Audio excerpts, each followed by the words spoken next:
Our featured NIC Talk speaker is Mike Townsend, founder and chief operating officer of HomeHero. Mr. Townsend's talk is titled, Creating a Caregiving Economy, a Million by 2026. Ladies and gentlemen, Mike Townsend. So 65 million people make up 30% of the US adult population today that takes care of someone who is ill, disabled, or elderly. And the numbers are staggering. 45 to 65-year-olds today will increase 1% over the next 20 years, while those 80 and older will increase 80%. Basically, all those people in 1945 who came back from the war had a tsunami of babies, and now they need an army of caregivers to help them through the aging process. And most people would agree this is one of the largest problems our country is facing today. But I don't quite see it as a problem as much as I see it as an opportunity. An opportunity because I see the light at the end of the tunnel and how we can potentially solve this. So here's a visual put out by AARP recently that shows the declining slope of the ratio of caregivers to those receiving care. As you can see, it's a pretty severe drop. And it's a pretty large-scale problem. And it's one that, if not addressed soon, will result in massive costs and pain for a senior population down the road. So the question is, why the imbalance? If we truly have a free market and we have a massive demand, why wouldn't you expect the supply to grow as well? Well, I believe there's a few factors that attribute for this, but it's important to break each one down to truly understand it. You have effects such as people are living longer, children are living farther away than ever before, and families are having less children per household.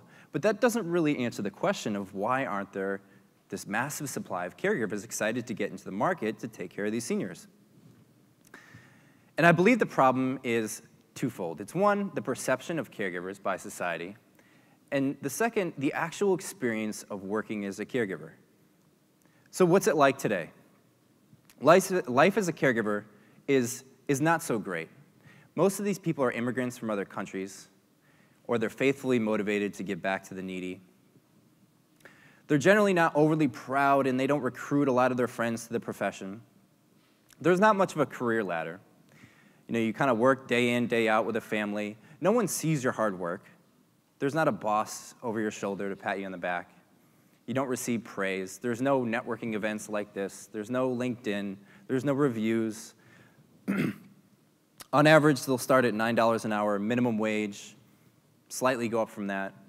You'll get pulled in to emergency situations spontaneously. It's really rough. The emotional toll is extremely high. Imagine you working day in, day out, going to someone's home in the last few months or years of their life, helping them build an intense bond with them, witnessing them pass away, and then immediately have to go out and find your next job. It's tough. It's really, really hard. And many of these caregivers struggle, even the best ones, to get their next client. They'll interview 5 or 6 times over the course of a few months or weeks. Here's an example of something that just truly resonates with me. Senior home care is one of the most overlooked industries by any measure of technological infrastructure.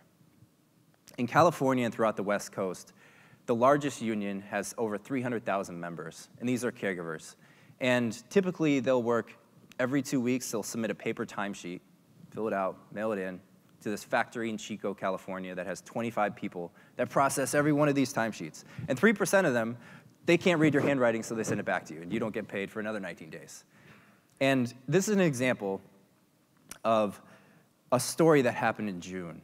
A LA post office mishap where I believe a mail truck caught fire, and 40,000 timesheets went missing. So as state workers scrambled to organize the chaos, 40,000 people went unpaid. And these are people in the lowest income demographic. They couldn't afford food, basic rent. It was really a struggle. And this is only one example to show you what it's like, what the industry is really like behind the scenes. Now, on the left is Anthony Hill. Anthony is a professor at Ohio State. And in May of 2013, he was interviewing caregivers for his 98-year-old mother living in Seattle. He couldn't afford the $400-something a day that agencies were charging, so he was relying on some friends in the city to interview caregivers. He started pulling in his son, Kyle, there with the process. Kyle and I were living together in San Francisco, working on a mobile payment startup, working 100 hours a week, desperately trying to get our startup off the ground. And they interviewed 12 people up in Seattle. They finally found one they liked. Then the process of managing them, paying them, figuring out what they do while they're in the home began. And boy, it was a struggle.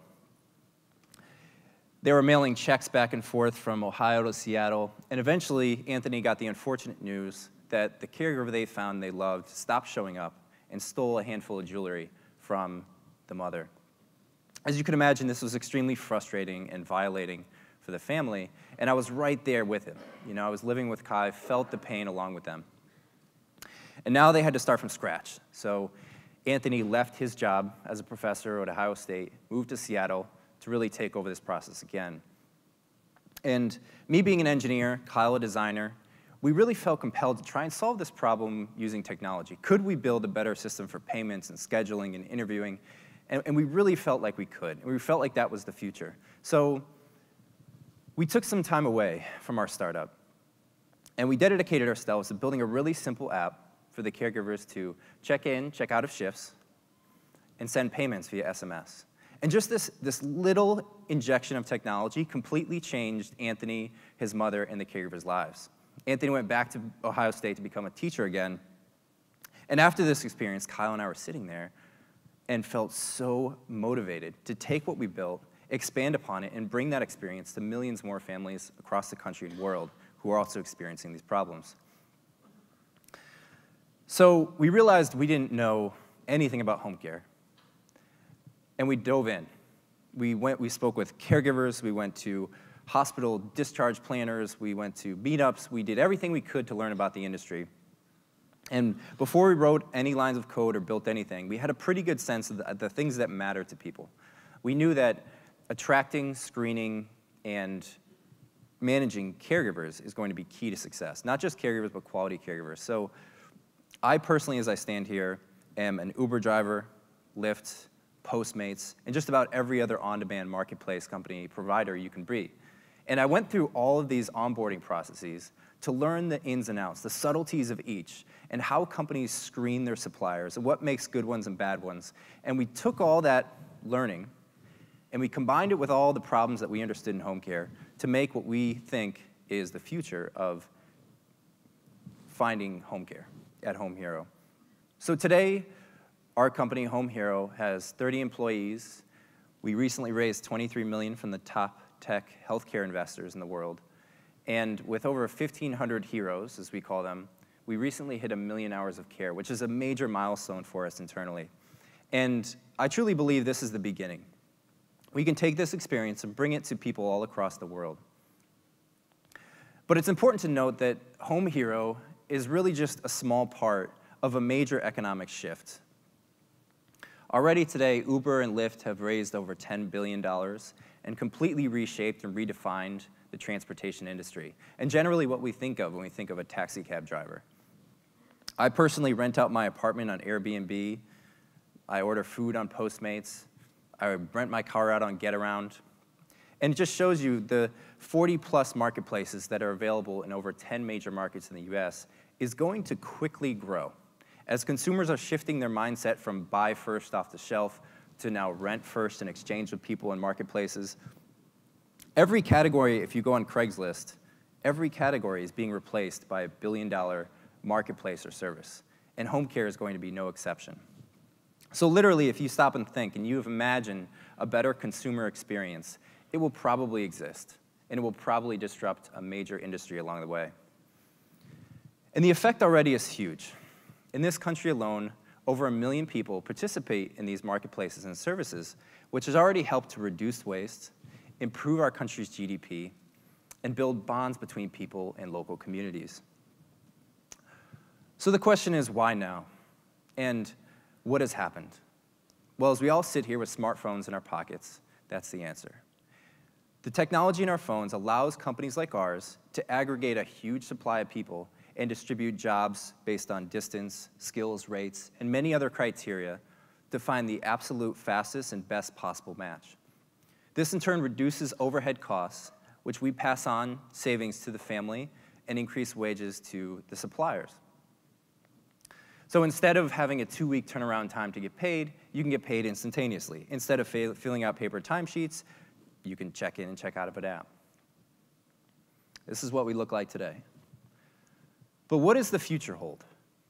That's most exciting. So HomeHero and many other marketplaces will evolve from a simple platform to connect and manage work to an intelligent distribution network where the suppliers are educated professionals and they can refer services that haven't even been invented yet. One of my favorite examples, I love this story, is a company called Propeller Health. They built a little Bluetooth chip that sits on top of the asthma inhaler, a couple guys out of Stanford, and it connects to the cloud, connects to weather.com's API, and it knows everyone else around you who also uses this. And when other people start to get asthma attacks, it notifies you ahead of time, so you can preemptively prevent getting an asthma attack. Makes a lot of sense. Their biggest challenge was how do we distribute to consumers? Now, through companies like HomeHero, we have an educated workforce. We can refer these directly to consumers who will most likely benefit from the service. And there'll be many, many more innovative, disruptive hardware companies down the road.